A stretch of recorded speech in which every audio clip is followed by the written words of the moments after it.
9 ways to improve communication with your child. Communication between parents and children is very important. It is no exaggeration to say that it will determine the future of the child. There are multiple research results showing that people change their personality and way of thinking depending on the words they receive. People who get positive information have a positive personality. The more positive information people get, the more positive their personality becomes. People who get negative information have a negative personality. The more negative information people get, the more negative their personality becomes. In addition, studies have shown that people with a positive personality seek positive information. For example, a positive person feels, the bird's bark is beautiful. The wind is very comfortable while taking a walk. On the other hand, negative people feel that, the birds are noisy. I don't like the dust because the wind blows. In other words, a positive person finds a lot of positive information and becomes more positive. That way, they become more and more positive.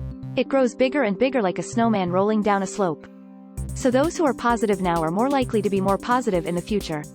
People who are negative now are more likely to be more negative in the future. It's not impossible to change your personality. However, it is difficult to change. People who have a negative personality for a long time have a habit of negative thinking. Therefore, what kind of personality we have in our childhood has a great influence on the rest of our lives. Communication with parents has the greatest impact on the personality of a child in early childhood. Parents have a huge impact on their children. I will explain about 9 ways to improve communication with your child. The first way is for parents to use positive language. Thank you, I was saved. Good morning, good night, I love you. Thanks to you, I feel happy. It is important to say these positive emotions to your child. No matter how much we say these words to our children, it will not be wasted. Please tell your child a lot. The second way is not to command the child. Don't tell your child, do it now. Replace it with the words, can this be done? I want you to do this. The act of commanding is the act of imposing the parent's ideal that, my child can do it right now. We need to talk to children on the premise that children can't do it right away. If the parent commands the child many times, the child will not think for himself. Guide your child to think, I can do it. The third way is not to use words that deny the child's personality and abilities. You are not good at it. You can't. That kid can do better. Such words not only hurt the child, but also make the child have a bad self-image. Some people may try to motivate their children by using these words.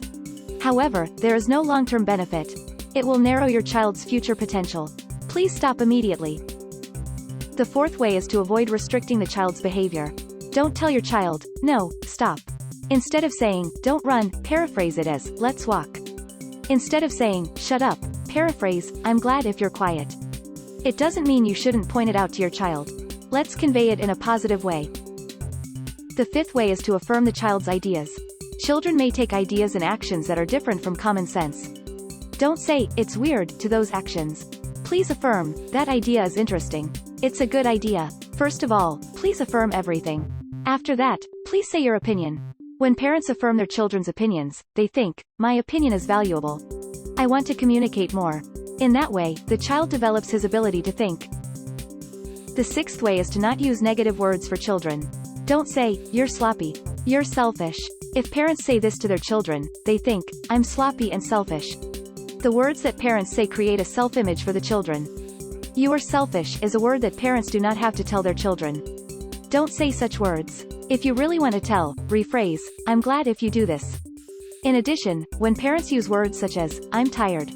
I can't. The child imitates it. Then the child will have a negative personality. It is important that parents do not use negative words. The seventh way is not to criticize others. Do not criticize friends, teachers or celebrities in front of children. In addition, parents should not criticize each other. When parents criticize a lot, children also criticize others. Children will be to get the habit of criticizing the people.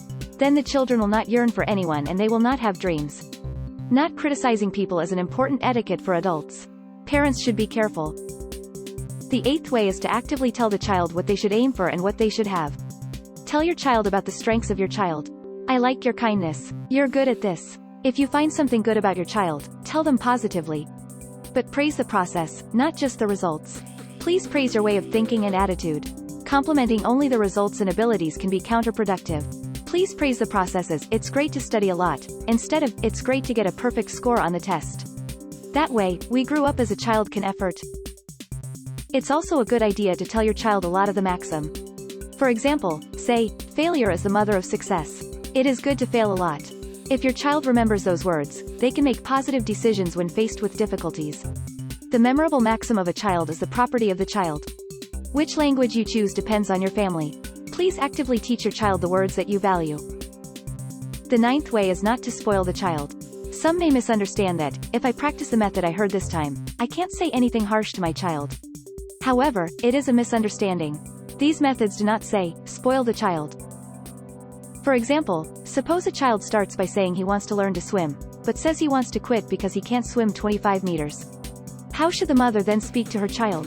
For example, the mother should try to say in the following manner. You said you wanted to swim, right? I know you have great power. No one can do it well from the beginning.